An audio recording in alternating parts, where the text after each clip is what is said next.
This is a DB9. It's got to be one of the biggest icons of the last 20, maybe even 30 years. It's a vehicle that was designed by not the best designer of its time, but the best two designers of its time, Henrik Fisker and Ian Callum. A vehicle that has seen multiple different generations over its, in excess of 10-year history. It's had multiple different vehicles based on its VH platform. To call this anything less than the most important vehicle in Aston Martin's recent history would be an understatement. And then this version behind me has to be the most special of them all, the Aston Martin DB9 GT. It's the fastest, most stripped down, most aggressive, and I'm going to say it, the most beautiful of all the Aston Martin DB9s. Today, we're going to go for a drive.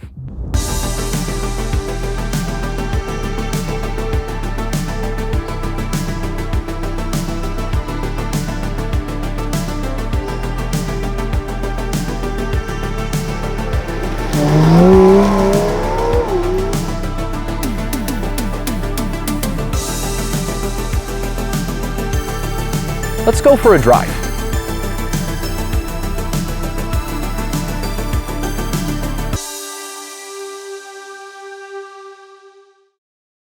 Bear with me here. Canadian summers, very unpredictable. We've had rain, we've had sunshine, we've had moments where it was muggy like you wouldn't believe, we've had moments where it was freezing, but we're here in one piece and the car is a little dirty, but it's warm and sunny at least, kind of. Let's talk about the DB9. So the DB9's been around for a while now, 10 years, in excess of 10 years, almost 15 years. This car has had multiple versions, more powerful, more stripped down, more aggressive as the years have gone on. This is the final version, the DB9 GT. The DB9 GT limited production for the final year. They actually turn out now more horsepower than even the crazy Aston Martin DBS from Casino Royale and Quantum of Solace. And they include more aggressive performance features as standard. Carbon ceramic brakes is a great example of that. Standard, they used to charge quite a bit extra for those. They also have really made this the most beautiful of all the generations of DB9s. You can see around the rear of it, it has this beautiful sculpted exhaust that is much more assertive than the earlier versions of the DB9s. It also has a different side sill that came in the later years. It kind of is an interesting car in that it was already one of the most beautiful cars ever when it was first introduced in 2003, but it's gotten quite substantially prettier over the years. Those changes also, you notice them on the front hood. These air intakes, they used to be simple magnesium, almost grills, and then these ones are much more design oriented and very, very stylish, especially with that bold contrast, the black to the silver. The headlights are another thing I really like. They've become much more angular, quite reminiscent actually of the Rapide's headlights, those beautiful LEDs just tucking along, and then another LED strip for the turning indicator that wraps around the side. I love the line of the hood and the way that the air channels across. I mean, these are very, very simple details, but the truth be told is the fact that it is so simple will make this a car that 20, 30, 40 years from now we'll look at as a proper icon. I feel like this is every bit a proper successor for the DB5 and that iconic look that the DB5 and the DB4 before it had. The interior of DB9 is especially beautiful. One of the things that Aston Martin has done for years, which a lot of people aren't really aware of, with their leather, they've partnered with a company from Scotland called Bridge of Weir. Bridge of Weir is the oldest family-owned leather company in the world. They've been around since the 1800s, actually the 1700s. They've been making leather for cars since 1911, and they are by far the best leather manufacturer in the entire industry. The interior of one of these takes as much as 50 hours to assemble by hand, and here's an interesting fact from Bridge of Weir themselves. Out of 100 leather hides that they'll use in vehicles, only a single hide will be high enough quality to be selected for an Aston Martin interior. Wow.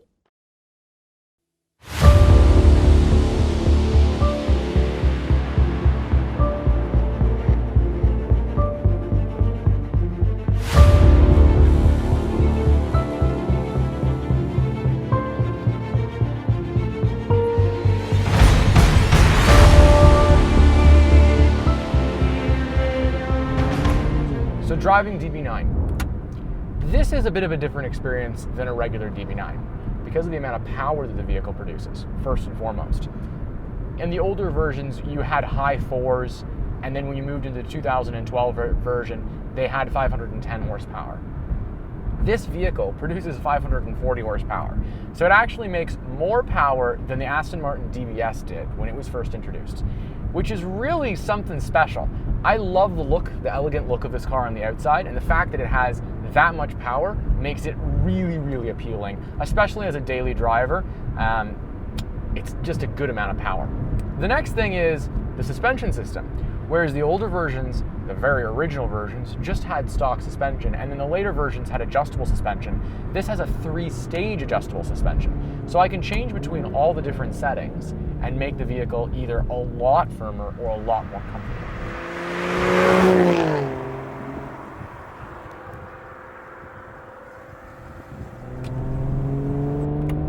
Another thing that's very, very noticeable on the DB9 GT is the exhaust note. It is something else. This car has a slightly different exhaust to the regular DB9. It actually starts to make that throaty noise at 3,000 RPM, whereas the regular cars, it's 4,000. So when you're driving with the car, it doesn't take a lot of work to make that beautiful Aston Martin noise that we all know and love.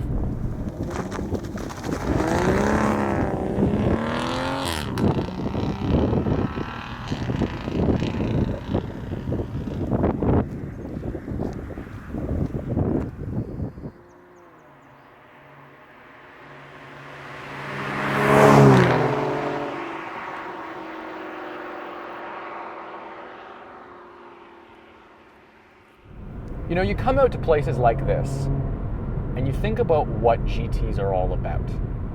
GTs, the idea of the GTs is the Grand Tour. The Grand Tour is traveling long distances of land comfortably and in luxury.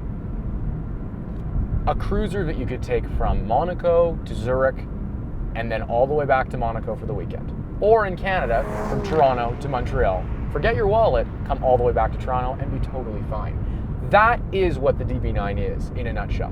It's not something that you're gonna get out of and it's gonna you're gonna feel like you just died, right? This is not what that car is about. This car is about so much more than that. What this car is comfort, luxury, performance, all in one. And it does it in this beautiful way. You kind of feel like James Bond when you're driving one too. It reminds me of the DB5.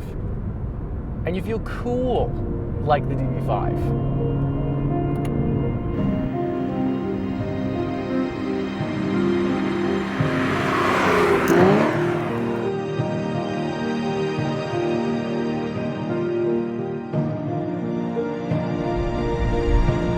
You know, the more I drive this car, the more that I get attached to it. I can easily see myself driving any number of different Aston Martins and actually owning them. But the DB9 has a very special space in my kind of heart, I guess. Aston Martin has called this the heart of Aston Martin. It's the big one. The VH platform that this car sits on essentially was the underpinning of every vehicle of the last 20 years of Aston Martin. I mean, to an extent. They designed the Vantage off of it. They designed the Rapide off of it. Everything started with this car. In fact, this was the first car that Aston Martin built at the New Gaydon design facility and production facility. It is special. It's very special. And it's kind of sad to see it go, if I'm honest.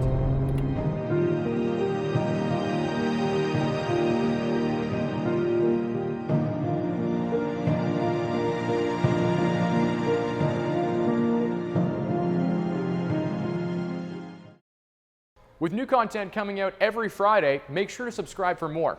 And you can also comment below and follow me on some of these other social media platforms on your right.